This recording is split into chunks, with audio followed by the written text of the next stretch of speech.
మరో breaking news చూస్తున్నాం. నీటిపారుదల శాఖ ఇంజనీరింగ్ చీఫ్ అనిల్ కుమార్ ను బదిలీ చేస్తూ ప్రభుత్వం నిర్ణయం తీసుకున్నట్టు తెలుస్తోంది. అనిల్ స్థానంలో ప్రస్తుతం ఈఎన్సీగా ఉన్న అమ్జద్ హుస్సేన్ ను నియమించేందుకు అవకాశం ఉంది.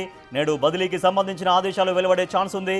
ఇప్పటికే కాళేశ్వరం ప్రాజెక్టులో ఈఈగా వ్యవహరించిన నూనె శ్రీధర్ అక్రమ ఆస్తుల కేసులో ఏసీబీ అరెస్ట్ చేసింది ఆయన్ని. నూనె శ్రీధర్ను బదిలీ చేయాలని 2024 మే 27న నీటిపారుదల శాఖ చీఫ్ సెక్రటరీ ఆదేశాలు జారీ చేశారు.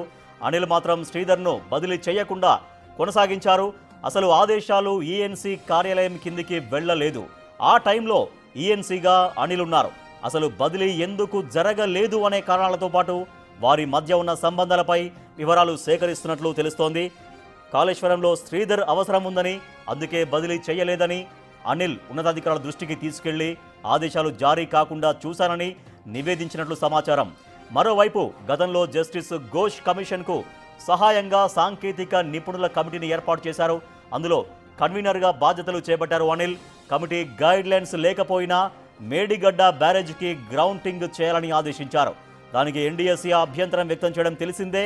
వీటన్నింటి దృష్ట్యా అనిల్ బదిలీ నిర్ణయం తీసుకున్నట్టు తెలుస్తోంది.